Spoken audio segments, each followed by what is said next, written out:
কি রে তুই কোথায়? আমি আর্ট গ্যালারিতে যাচ্ছি। তুই এক্ষুনি রেডি হয়ে চলে আয়, এই মুহূর্তে। আমি বেরোচ্ছি এখন। Wow, very nice.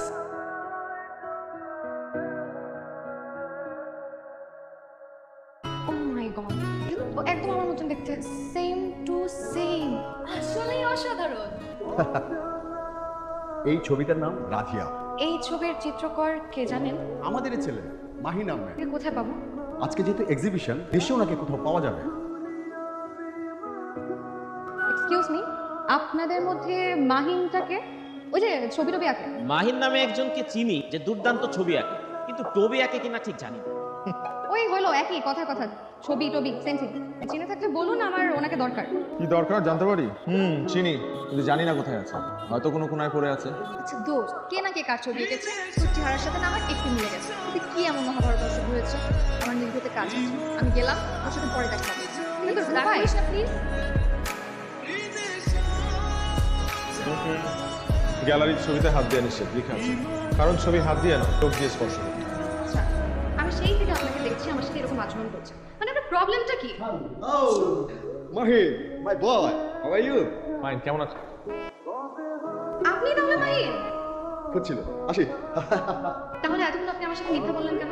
কথা বলেছি কারণ আপনার রাগি রাগি চেহারাটা থেকে খুব ভালো লাগছিল। এক্সকিউজ মি, কফি খান? কফির গন্ধটা উড়ে গেলে কফির কোনো স্বাদ থাকে না।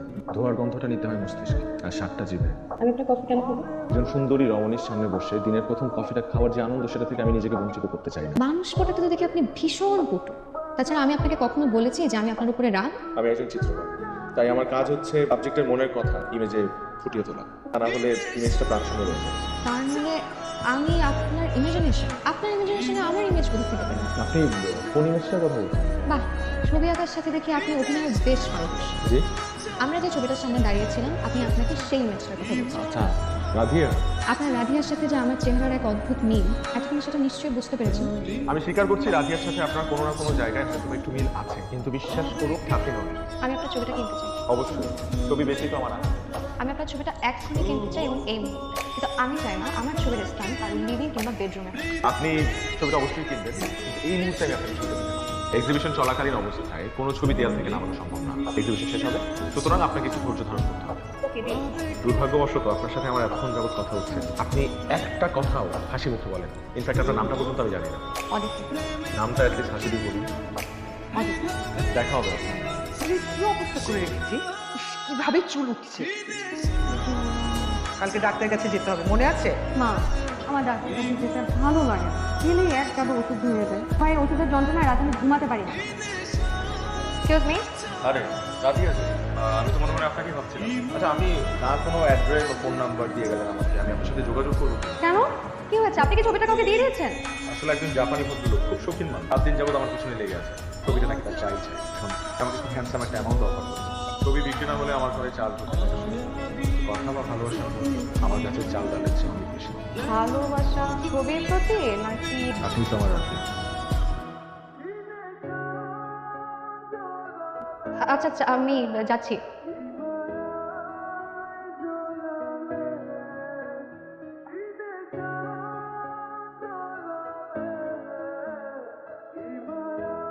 তোর যার দৃষ্টি এত সুন্দর, যার ভাবনা জানি তার মনটা কত সুন্দর।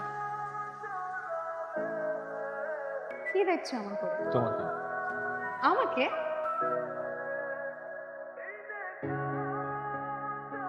রাতে স্বপ্নের ঘরে তোমাকে স্পষ্ট দেখতে পাই, তোমাকে স্পর্শ করতে পারি। তোমার চুলের সুবাস পাই নাকি, তোমার রঙিন ওড়না উড়ে যায় আমার চিবুক স্পর্শ করে। আয় রুবাই, ভিতরে বস। এই ছবির ইতিহাস খুঁজে পেলি? নাকি তার কল্পনায় রাধিয়াকে দেখে, আর সেই রাধিয়ার চেহারার সাথে আমার চেহারার খুব বন্ধু। এটাও কি হয় বল? দোস্ত, ব্যাপারটা কেমন ফিল্মি হয়ে গেল না? আচ্ছা, শিল্পীর প্রেমে পড়ার এটাই কিন্তু মোক্ষম সুযোগ বন্ধু। চুপ কর তো তুই। মাঝে মধ্যে ওষুধটা নিজের চেয়েও খেতে পারিস, তাই না? এক্ষুনি খা। রুবাই, তুই কিন্তু দুপুরে না খেয়ে যাবি না। হ্যাঁ, এখন কি হচ্ছে? এটা কি করলি তুই? চুপ, খবরটা আমাকে বলতে না। প্রতিবেলা এরকম কারি কারি ওষুধ খেতে কার ভালো লাগে বল? গলায় আসতে থাকলে আমার বমি আসে, বিশ্রী গন্ধ। কি হয়েছে তোর? এত ওষুধ খাচ্ছিস? কই কিছু না তো। আরে মা কিছু বলে শুধু শুধু ওষুধ খাই আমাকে একদম দেখবি অসুস্থ বানিয়ে ফেলে। ভাব দেখি।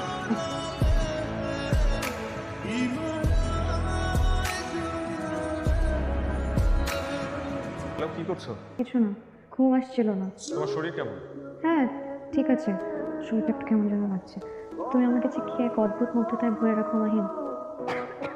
তোমাকে কতদিন দেখি না, শরীরটা ভালো লাগছে না। ফোনটা রাখি, আমার না কথা বলতে ইচ্ছে করছে না।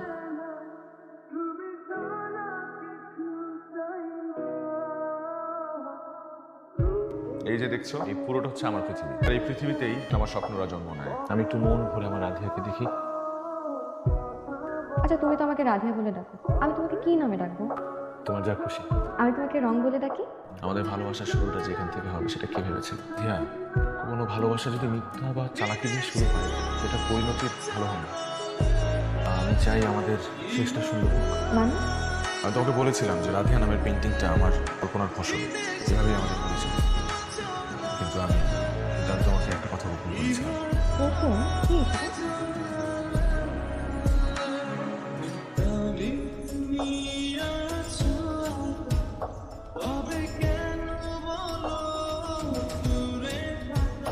কিন্তু আমি জানতাম যেভাবেই হোক একদিন এই মেয়েটা এসে ধরা দেবে, এবং সে মেয়েটা হলে তুমি। এই কি হয়েছে তোমাকে এরকম লাগছে রাধিয়া? এরকম করছো শুধু? আমি এগুলো যা করেছি কিন্তু তোমাকে পাওয়ার জন্য করেছি, আমি তো ভালোবাসি তোমাকে। মিথ্যাবাদী কোথাকার! ভালোবাসা ফিলিংস দিয়ে ফান করেছো। আমি তোমাকে যতটা ভালোবেসেছি না তার থেকে দ্বিগুণ ঘৃণা নিয়ে আমি এই মুহূর্তে এখান থেকে তোমার লাইফ থেকে চলে যাচ্ছি। আমি তোর চেহারা আমার সামনে দেখতে চাই। আমি তোমাকে আর তোমার মিথ্যা ভালোবাসাকে ঘৃণা করি। ঘৃণা করি আমি। তুমি কোনোদিন আমার চোখের সামনে আসবে না, কোনোদিন না।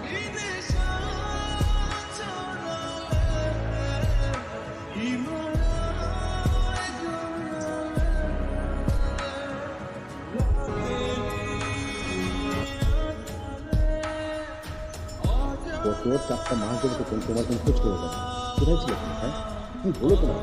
হ্যাঁ ওই যে মহিলা গত 4টা মাস ধরে তোমার পিছন চাপতে ছিল, রাজিয়া কিনতে না পেরে সে অন্য ছবি তুলছে, কিন্তু তুমি পাত্তাই দিচ্ছেন না। আমি ছবি আঁকা ভুলে গেছি, আমি আর ছবি আঁকতে পারি না আগের মতো। আপনি প্লিজ আমাকে মাফ করেন, প্লিজ প্লিজ। রুবাই প্লিজ কিছু একটা বলো, এভাবে চুপ করে থেকো না। আমার রাধিয়া কোথায়? ও আমার সাথে এরকম কেন করলো? আমি কি এমন অপরাধ করেছি যে আমার সাথে আমাকে এত বড় একটা শাস্তি দিল? আমি গত 4-5 মাস ওকে কোথায় খুঁজিনি, আমি কোন মাদের মতো খুঁজছি, সব জায়গায় খুঁজছি। ভাইয়া, অদিতি আপনার সাথে বিট্রে করেনি। সেদিন আপনার সাথে দেখা করতে যাওয়ার প্রধান কারণই ছিল আপনাকে যেন চিরদিনের জন্য ছেড়ে আসতে পারে। মানে? শেষ কয়েকটা দিন সে একটা রাতও ঘুমাতে পারেনি। সেদিন আপনি যখন তাকে আপনার সেদিনের কাহিনীর কথা বললেন তখন সে ভেবে নিয়েছিল এটাই সব থেকে বড় সুযোগ, আর এই সুযোগে সে আপনাকে ছেড়ে চিরদিনের জন্য দূরে চলে এসেছে। ভাই আমি এগুলো কিছুই বুঝতে পারছি না, তুমি কি বলছো? আমার রাধিয়া কোথায়? গত কয়েক মাস ধরে সে হসপিটালে চিকিৎসাধীন অবস্থায় আছে। ডাক্তার বলেছে ব্রেন টিউমার। আমাদের মাঝেও হয়তো আর বেশি দিন থাকবে না।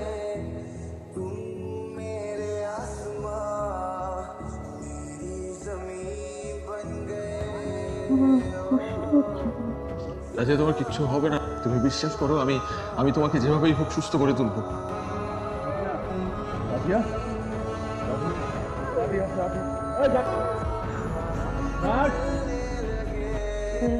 আমি তো কোনো কিছু বাধা দিই না, যখন যা করতে চাই করতে দিই।